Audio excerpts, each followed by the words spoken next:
समस्त को नमस्कार। जय मासी की प्रेज द लॉर्ड भाई भौणी माने आशा करे आपण माने खुशी रे अछंती आनंद रे अछंती। आसो आमे देखिबा बाइबल रु आमे देखिबा आदि पुस्तक अध्याय 9 रो आमे देखिबा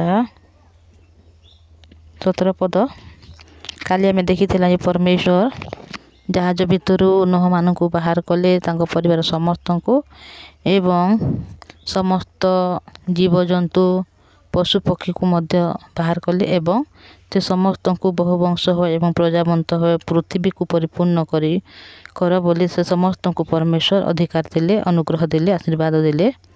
पुणी समस्त को जहाज रु बहिर्गत करी परमेश्वर नोहंक सहित गोटे नियम एठारे स्थापन करिअछंती कि आमे आउ मनुष्य को केबे मध्य जल प्लावन द्वारा ध्वंस करिबा नाही कही मनुष्य से नोहंक सामने परमेश्वर गोटे नियम स्थापन करिअछंती एवं गोटे चिन्ह एठारे देई अछंती एवं ताहा हेउची मेघधनु। तो आम जो देखु जे परमेश्वर नोह को कहले पृथ्वी तो मांस विशिष्ट समस्त प्राणी सहित आम जो नियम स्थिर करिछु ताहा एही चिन्ह हेबो। नोहक जो पुत्र माने जहाज रु बहिर्गत हेले से मानक नाम सेम, हाम और जेफत। हाम किरानर पिता। ए तीन जन नोहंकर पुत्र एमानक वंश सब पृथ्वी रे व्याप्त थिला। देखंतु जेते बेले पृथ्वी को परमेश्वर विनष्ट कले, ध्वंस कले एवं जलप्लावन द्वारा जहा द्वारा केवल परमेश्वर नोह एवं तांको तीन पुत्र और पुत्र बोध मानक केवल से बंचई रखिले जहाज भितरे। तो ए मानकर जो वंश थिला ए सब पृथ्वी रे व्याप्त हैला बोली एठारे लिखा जाय अछि। ए उत्तारु नोह कृषि कर्म रे प्रवृत्त होई दाख्या क्षेत्र कले जेतेले जलप्लावन सरीगला एवं पृथ्वी पूरा पूरी शुष्क हैला। तेणु पृथ्वी को जेते बेले नोह तांको परिवार आसिले सेते बेले से माने कोन करूछंती एठारे नोह द्राक्षा क्षेत्र रे कोन करूछि चाष करूछि, कृषि कर्म करूछि एठारे। तो हे द्राक्षा रस पान करी मर्त होई तमु मध्य रे विवस्त्र होई पड़िले। देखंतु सेठारे परमेश्वर नोह को आशीर्वाद करी एडे बड़ जलप्लावन तांको बंचे रखिले। किंतु जेते बेले नोह बंची सारी अछि एवं पृथ्वी जेते बास करूछि जलप्लावन सरीबा तापरे से कृषि कर्म करूछि एवं जो द्राक्षा क्षेत्र करिअछि द्राक्षा रस पान करी एठारे कोन करछि तमो भितरे विवस्त्र होई पड़िछि बोली एठारे लिखा जायछि। एपरि समय रे किरानर पिता हाम आपणा पितांकर उल्लंघनता देखि बाहर आपणा दुई भाई को समाचार देला। जेते बेले से तमु भितरे नोह विवस्त्र होई पड़ी अछंती तो तांको पुओ हाम एठारे ताकू देखु अछंती एवं से जाय आउ दुईटी भाई मानकू ताकू समाचार देले बोली एठारे लिखा जाय अछि।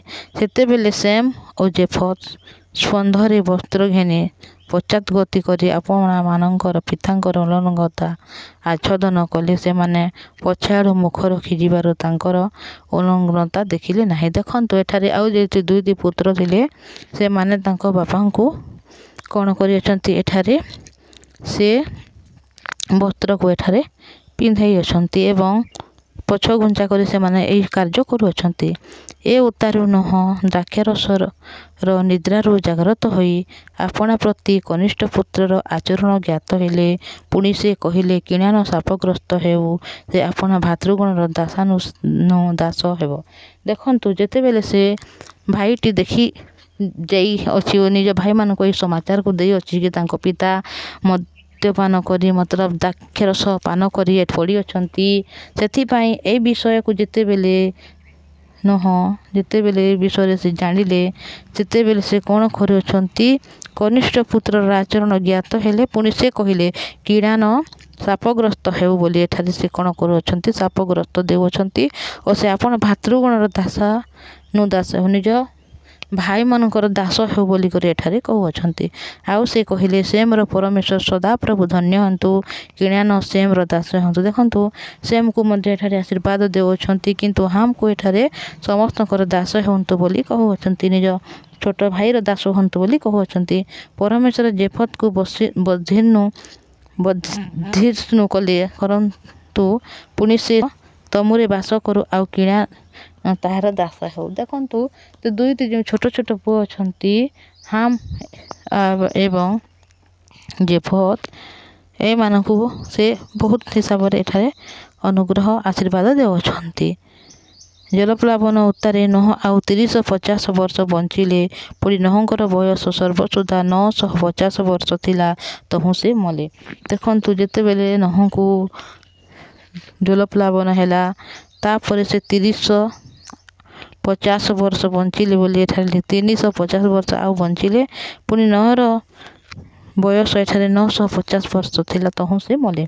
ଦେଖନ୍ତୁ, ଯେତେବେଳେ ଆମେ ଏଠାରେ ଦେଖୁଅଛୁଁ, ପରମେଶ୍ୱର ନୋହଙ୍କୁ ଆଶୀର୍ବାଦ କଲେ, ଅନୁଗ୍ରହ ଦେଲେ ଏବଂ ଏଡ଼େ ବଡ଼ ଜଳପ୍ଲାବନରୁ ନୋହଙ୍କୁ ରକ୍ଷା କଲେ ଓ ନୋହଙ୍କ ଦ୍ୱାରା ତାଙ୍କ ସମସ୍ତ ପରିବାରକୁ ପରମେଶ୍ୱର ରକ୍ଷା କଲେ ଓ ସେମାନଙ୍କୁ ରଖିଲେ। ତାଙ୍କ ଦ୍ୱାରା ପଶୁ ପକ୍ଷୀ, ବନ୍ୟ ପଶୁ ହେଉ ବା ଗ୍ରାମ୍ୟ ପଶୁ ହେଉ, ସେ ସମସ୍ତଙ୍କୁ ପରମେଶ୍ୱର ଅନୁଗ୍ରହ ଦେଲେ। କିନ୍ତୁ ଯେତେବେଳେ ନୋହ ଜଳପ୍ଲାବନ ସମାପ୍ତ ହେଲା ପରେ ଯେତେବେଳେ ପୃଥିବୀରେ ବାସ କରୁଛି, ସେତେବେଳେ ସେ କ'ଣ କରୁଛି ଭାଇ ଭଉଣୀମାନେ? ସେ ନିଜେ ବିବସ୍ତ୍ର ହୋଇ କ'ଣ କରୁଛି? ଦ୍ରାକ୍ଷାରସ ପାନ କରି ସେ ଉଲଗ୍ନତାରେ ପଡ଼ି ରହିଛି ନିଜ ଘର ଭିତରେ, ତମ୍ବୁ ଭିତରେ। ତ ତାକୁ ତା ବଡ଼ ପୁଅ ଯେତେବେଳେ ଦେଖିଦେଉଛି, ସେ ନିଜେ ବସ୍ତ୍ର ଢାଙ୍କି ଦେଇ ପାରିଥାନ୍ତା, କିନ୍ତୁ ସେ ନ ଢାଙ୍କି କ'ଣ କରିଛି? ତାଙ୍କ ସାନ ସାନ ଭାଇମାନଙ୍କୁ ଆସି କହୁଛି କି ବାପା ବିବସ୍ତ୍ର ହୋଇ ପଡ଼ି ରହିଅଛନ୍ତି ବୋଲି। ସେଥିପାଇଁ ସେ କ'ଣ କରୁଛି? ଏଠାରେ ସେ ଅନୁଗ୍ରହ ପାଇବା ବଦଳରେ ଏଠାରେ ସେ ଅଭିଶାପକୁ ପାଉଅଛି ଏବଂ ସେ ନୋହଟି ଏଠାରେ ନିଜ ସାନ ସାନ ପୁଅମାନଙ୍କର ଦାସ ରୂପରେ ବଡ଼ ପୁଅକୁ ଏଠାରେ ସେ ଅଭିଶାପ ଦେଉଅଛନ୍ତି। ଯେତେବେଳେ ଆମେ ବାକ୍ୟକୁ ପଢ଼ୁଅଛୁଁ, ଆମେ ସବୁବେଳେ ଦେଖୁଅଛୁଁ, ଜାଣୁଅଛୁ ଭାଇ ଭଉଣୀମାନେ, କି ଯେତେବେଳେ ପରମେଶ୍ୱର ପୃଥିବୀକୁ ସୃଷ୍ଟି କରିଅଛନ୍ତି, କେତେ ସୁନ୍ଦର ଭାବେ ପୃଥିବୀକୁ ସୃଷ୍ଟି କରିଅଛନ୍ତି। ଯେତେବେଳେ ପୃଥିବୀକୁ ଧ୍ୱଂସ କରିବା ପାଇଁ ପରମେଶ୍ୱର ଚାହୁଁଥିଲେ, ସେତେବେଳେ କେହି ମଧ୍ୟ ତାଙ୍କ ନଜରରେ ଜଣେ ସାଧୁ ବା ଜଣେ ଧାର୍ମିକ ବୋଲି ଦେଖାଗଲେ ନାହିଁ। କିନ୍ତୁ ଏଠାରେ ନୋହ ଗୋଟିଏ ଏପରି ମଣିଷ ଥିଲେ, ଯିଏକି ଗୋଟିଏ କେବଳ ପରମେଶ୍ୱରଙ୍କ ନଜରରେ ସେ ସାଧୁ ଧାର୍ମିକ ବୋଲି ଦେଖାଗଲେ। କିନ୍ତୁ ଏଠାରେ ନୋହ କ'ଣ କରୁଅଛନ୍ତି? ଯେତେବେଳେ ଜଳପ୍ଲାବନ ସରୁଛି, ନିଜେ ଦ୍ରାକ୍ଷାରସ ପାନ କରୁଅଛନ୍ତି ଓ ନିଜେ ବିବସ୍ତ୍ର ହୋଇ ପଡ଼ି ରହିଅଛନ୍ତି। ତାହେଲେ ମଣିଷ ଏପରି ଅଟୁ ଭାଇ ଭଉଣୀମାନେ, ଆମେ କେବେ ସୁଦ୍ଧା ଉତ୍ତମ ମଣିଷ ନୁହେଁ। କାରଣ ଆମ ଭିତରେ ସବୁବେଳେ କ'ଣ ମନ୍ଦ ହିଁ ବାସ କରେ ବୋଲି ଯେତେବେଳେ ଆମେ ଆଦି ପୁସ୍ତକ 6:5 ମଧ୍ୟ ଲେଖା ଯାଇଅଛି, ସେଠାରେ ଲେଖା ହେଇଛି କି ମଣିଷର ହୃଦୟରୁ ଯାହା ମଧ୍ୟ ବାହାରେ ଅବିରତ ମନ୍ଦ ହିଁ ବାହାରେ ବୋଲି ସେଠାରେ ଲେଖା ହେଇଛି। ତାହେଲେ ଆମ ହୃଦୟରେ ଆମେ ସାଇଡ଼ରେ ଆମେ ଭଲ କାର୍ଯ୍ୟ କରିପାରୁ, କିନ୍ତୁ ଅନ୍ୟ ସାଇଡ଼ରେ ଆମେ କେବେ ସୁଦ୍ଧା ଭଲ କାର୍ଯ୍ୟ କରିବାର ଲୋକ ନାହିଁ। ଆମ ହୃଦୟରେ କେବଳ ପାପ ହିଁ ବାସ କରିଥିବା, ଯାହାଦ୍ୱାରା ଆମେ ପାପର ଦାସତ୍ୱ ହୋଇଯାଇଅଛୁ ଭାଇ ଭଉଣୀମାନେ। ଦେଖନ୍ତୁ, କେହି ମଧ୍ୟ ବିଶ୍ୱାସ କରିନଥିଲେ ଯେତେବେଳେ ପରମେଶ୍ୱର କହିଲେ ନା ନୋହଙ୍କୁ କି ତୁମେ ଜାହାଜ ଗୋଟିଏ ନିର୍ମାଣ କର ବୋଲି। ସେତେବେଳେ ନୋହ କ'ଣ କରିଛି? ସେ ଏକୁଟିଆ କରିଛି ବା ତାଙ୍କ ପୁତ୍ରମାନେ ମଧ୍ୟ ତାଙ୍କ ସାହାଯ୍ୟ କରିଥିବେ, କିନ୍ତୁ ଆଉ ମଧ୍ୟ ବାହାରର କେହି ମଧ୍ୟ ତାକୁ ସାହାଯ୍ୟ କଲେ ନାହିଁ କି ତାଙ୍କ ବାକ୍ୟକୁ କେହି ମଧ୍ୟ ଶୁଣିଲେ ନାହିଁ। କିନ୍ତୁ ସେଇ ନୋହକୁ ଦେଖନ୍ତୁ ଏବେ କ'ଣ କରିଛି? ଦ୍ରାକ୍ଷାରସ ପାନ କରି ସେ ଏତେ ପାନ କରିଅଛି ଯେ ସେ ବିବସ୍ତ୍ର ହୋଇ କ'ଣ କରିଅଛି? ତମ୍ବୁ ଭିତରେ ପଡ଼ି ରହିଛି। ସେ ପଡ଼ି ରହିଛି ତ ତାହା ନୁହେଁ ଭାଇ ଭଉଣୀ, ବରଂ ସେ ନିଜେ ସେଠାରେ ଭୁଲ କରିଛି, ଦ୍ରାକ୍ଷାରସ ପାନ କରିଅଛି, ବିବସ୍ତ୍ର ହୋଇ ପଡ଼ିଅଛି। କିନ୍ତୁ ତା ପୁଅ ଯେତେବେଳେ ଦେଖିବା ଉଲଗ୍ନତାକୁ, ତ ତା ପୁଅକୁ ସେ କ'ଣ କରିଅଛି? ଏଠାରେ ଅଭିଶାପ ଦେଉଅଛି। ତ ଆମେ ମଣିଷ ଏହିପରି ଅଟୁ। ଆମେ କେବେ ସୁଦ୍ଧା ଆମରି ବ୍ୟବହାର ଦ୍ୱାରା, ଆମରି କାର୍ଯ୍ୟ ଦ୍ୱାରା ଆମେ କେବେ ମଧ୍ୟ ପବିତ୍ର ହେବାର ଲୋକ ନାହିଁ, ଭଲ ଲୋକ ହୋଇପାରିବା ନାହିଁ। ସେଥିପାଇଁ କ'ଣ ହେଇଛି ଭାଇ ଭଉଣୀମାନେ? ଯୀଶୁ ଖ୍ରୀଷ୍ଟଙ୍କୁ ପରମେଶ୍ୱର ଏହି ଜଗତକୁ ପ୍ରେରଣ କରିଅଛନ୍ତି ଏବଂ ଯେପରି ଲେଖା ଯାଇଅଛି ଯେ ଜନ 3:16 କି କାରଣ ଈଶ୍ୱର ଜଗତକୁ ଏଡ଼େ ପ୍ରେମ କଲେ ଯେ ସେ ଆପଣା ଅଦ୍ୱିତୀୟ ପୁତ୍ରକୁ ଦାନ କଲେ, ଯେପରି ଯେ କେହି ତାହାଙ୍କଠାରେ ବିଶ୍ୱାସ କରେ ସେ ବିନଷ୍ଟ ନ ହୋଇ ଅନନ୍ତ ଜୀବନ ପ୍ରାପ୍ତ ହୁଏ। ତାହେଲେ ଆମେ ଯୀଶୁଙ୍କୁ ଯେତେବେଳେ ବିଶ୍ୱାସ କରିବା, ଅନନ୍ତ ଜୀବନ ପାଇବା। କାରଣ ମନୁଷ୍ୟ ଆମେ ଏପରି ଅଟୁ, ଆମ ହୃଦୟରେ ସବୁବେଳେ ମନ୍ଦ ହିଁ ବାସ କରୁଅଛି। ତ ଆଜି ଆମେ ଏତିକି ଦେଖିବା। ଆଗାମୀ ଦିନରେ ଆଉ ବାକ୍ୟକୁ ଆମେ ଦେଖିବା ଏବଂ ଶିଖିବା।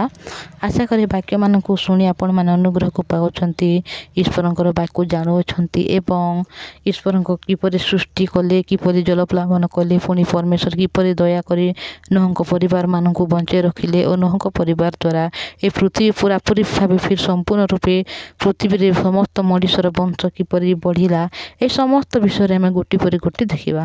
ସେଥିପାଇଁ ଆଜି ଏତିକି କହୁଛି। ସମସ୍ତଙ୍କୁ ନମସ୍କାର। ଆସନ୍ତୁ ପ୍ରାର୍ଥନା କରିବା।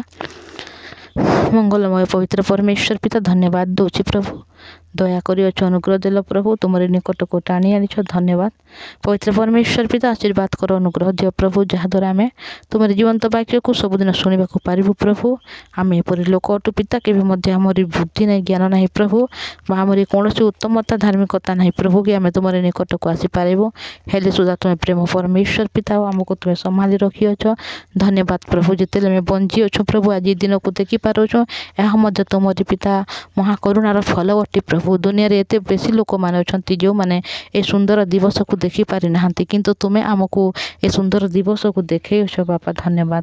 ପବିତ୍ର ପରମେଶ୍ୱର ପିତା, ଆମ ବାକ୍ୟ ଶୁଣୁଥିବା ଭାଇ ଭଉଣୀମାନଙ୍କୁ ତୁମରି ପବିତ୍ର ହାତରେ ମୁଁ ସମର୍ପଣ କରୁଛି। ସମସ୍ତଙ୍କୁ ଦୟା କରୁଣା କର ପ୍ରଭୁ, ଯେପରି ପିତା ପ୍ରତ୍ୟେକ ଦିନ ତୁମର ଜୀବନ୍ତ ବାକ୍ୟକୁ ପଢ଼ିବାକୁ ପାରିବେ, ପୁଣି ଶୁଣିବାକୁ ପାରିବେ ପ୍ରଭୁ, ଓ ପ୍ରାର୍ଥନାର ଲାଇଫ୍ ଯେପରି ବଞ୍ଚିବାକୁ ପାରିବେ ସାହାଯ୍ୟ କର ପ୍ରଭୁ। ହଁ ପିତା, ଆମେ ମଣିଷ ଏପରି ଅଟେ, ଯେତେବେଳେ ଆମେ ପିତା ପରମେଶ୍ୱର ପରିସ୍ଥିତି ଆସେ ପ୍ରଭୁ, କେବଳ ପରିସ୍ଥିତି ଦ୍ୱାରା ଧରାଯିବାର ଲୋକ ଅଟୁ, ଓ ପରିସ୍ଥିତି ଟିକି ଆସିଲେ ପିତା ଆମେ ପିତା ଛାନିଆ ହୋଇଥାଉ ପିତା ପରମେଶ୍ୱର, ନିରାଶ ହତାଶ ହୋଇଥାଉ, କିନ୍ତୁ ତୁମରି ବାକ୍ୟ ଯେ ଅଟେ ପ୍ରଭୁ, ଯେ ଆମକୁ ଶକ୍ତି ଦେଇଥାଏ ପ୍ରଭୁ। ଆମ ଯାହା ସମସ୍ୟା ହେଲେ ସୁଦ୍ଧା ପିତା ସେଠାରେ ପିତା ଆମକୁ ଲଢ଼ିବା ପାଇଁ ଶିଖାଇଥାଏ ପ୍ରଭୁ। ଧନ୍ୟବାଦ ଦିଅ ପବିତ୍ର ପରମେଶ୍ୱର ପିତା। ଏ ବାକ୍ୟ ଶୁଣିଥିବା ପ୍ରତ୍ୟେକ ଭାଇ ଭଉଣୀଙ୍କ ଜୀବନରେ କୌଣସି ଦୁଃଖ ଥାଇପାରେ, ସମସ୍ୟା ଥାଇପାରେ ପ୍ରଭୁ, ହଁ ପିତା ପରମେଶ୍ୱର ପରିଧାନ ଥାଇପାରେ ପ୍ରଭୁ, କିନ୍ତୁ ଏମାନଙ୍କୁ এই ବାକ୍ୟ ଦ୍ୱାରା ସେମାନଙ୍କୁ ଲଢ଼ିବା ପାଇଁ ତୁମେ ଆଶୀର୍ବାଦ କର ପ୍ରଭୁ। ଯାହାକି ସେମାନଙ୍କ ହୃଦୟରେ ପିତା ନିରାଶା ନହେଇ ସବୁବେଳେ ଆଶା ସହିତ ପିତା ପରମେଶ୍ୱର ଜୀବନକୁ କାଟିବାକୁ ପାରିବେ ସାହାଯ୍ୟ କର ପ୍ରଭୁ। ଏମାନଙ୍କ ପ୍ରତ୍ୟେକ ରୋଗ, ପ୍ରତ୍ୟେକ ଦୁଃଖରୁ ତୁମେ ମୁକ୍ତ କର, ସୁସ୍ଥତା ଦିଅ ପ୍ରଭୁ। ଏମାନଙ୍କର ସମସ୍ତ କାର୍ଯ୍ୟରେ ତୁମେ ସଫଳ କର ପିତା। ଚାକିରି କ୍ଷେତ୍ରରେ ହେଉ, ବିଜନେସ୍ କ୍ଷେତ୍ରରେ ହେଉ ପ୍ରଭୁ, ପଢ଼ା କ୍ଷେତ୍ରରେ ହେଉ ପିତା, ସମସ୍ତ ବିଷୟରେ ଏମାନଙ୍କୁ ଅନୁଗ୍ରହ ଦିଅ ପିତା, କାରଣ ତୁମେ ହିଁ ଏକମାତ୍ର ଜୀବନ୍ତ ପରମେଶ୍ୱର, ଯିଏକି ସମସ୍ତ ବିଷୟ କରିପାରିବ, କାରଣ ତୁମେ ପଥ, ସତ୍ୟ, ଜୀବନ ବୋଲି କହିଅଛ ପ୍ରଭୁ। ଓ ତୁମ ବାଟ ଦେଇ ଆମେ ଯେପରି ସ୍ୱର୍ଗୀୟ ପିତାଙ୍କ ପାଖକୁ ପହଞ୍ଚିବାକୁ ପାରିବୁ ସାହାଯ୍ୟ କର ପ୍ରଭୁ। ଏ ବାକ୍ୟକୁ ଶୁଣି ସମସ୍ତେ ଆଶୀର୍ବାଦକୁ ପାଆନ୍ତୁ, ଅନୁଗ୍ରହକୁ ପାଆନ୍ତୁ, ସେଥିପାଇଁ ଆମେ ପ୍ରାର୍ଥନା କରୁଛି ପ୍ରଭୁ। ଓ ବାକ୍ୟ ଦ୍ୱାରା ଯେପରି ଚାଲିତ ହୋଇ ପିତା ପ୍ରତ୍ୟେକ ଦିନ ତୁମରି ସୁସମାଚାର ଦ୍ୱାରା ଜୀବନକୁ କାଟିବାକୁ ପାରିବେ, ବିଶ୍ୱାସ ସହିତ ବଞ୍ଚିବାକୁ ପାରିବେ ସାହାଯ୍ୟ କରନ୍ତୁ। ଏ ବାକ୍ୟ ଶୁଣୁଥିବା ପ୍ରତ୍ୟେକ ଭାଇ ଭଉଣୀମାନଙ୍କୁ ତୁମରି ପବିତ୍ର ହାତରେ ସମର୍ପଣ କରୁଛି ବାପା। ଏମାନଙ୍କର ହୃଦୟକୁ ବନାଅ ପବିତ୍ର ପରମେଶ୍ୱର, ଯାହାଦ୍ୱାରା ଏମାନେ ପିତା ପରିତ୍ରାଣକୁ ପାଇବେ ପିତା, ଉଦ୍ଧାରକୁ ପାଇବେ ପ୍ରଭୁ, ଧାର୍ମିକ ରୂପରେ ଯେପରି ଗଣିତ ହେବାକୁ ପାରିବେ ଏମାନଙ୍କୁ ସାହାଯ୍ୟ କର। ଜୀବିତ ପରମେଶ୍ୱର ପିତା, ତୁମେ ମୁଁ ସମସ୍ତ ପ୍ରାର୍ଥନା ଶୁଣିଥିବାରୁ ତୁମର ମହାନ ନାମକୁ ଧନ୍ୟବାଦ ଦେଇ ପ୍ରାର୍ଥନା ପ୍ରଭୁ ଯୀଶୁ ଖ୍ରୀଷ୍ଟଙ୍କ ନାମରେ ମାଗୁଅଛି, ଆମିନ୍। ସମସ୍ତଙ୍କୁ ଜୟ ମସିକି ପ୍ରେଜ୍ ଦ ଲର୍ଡ।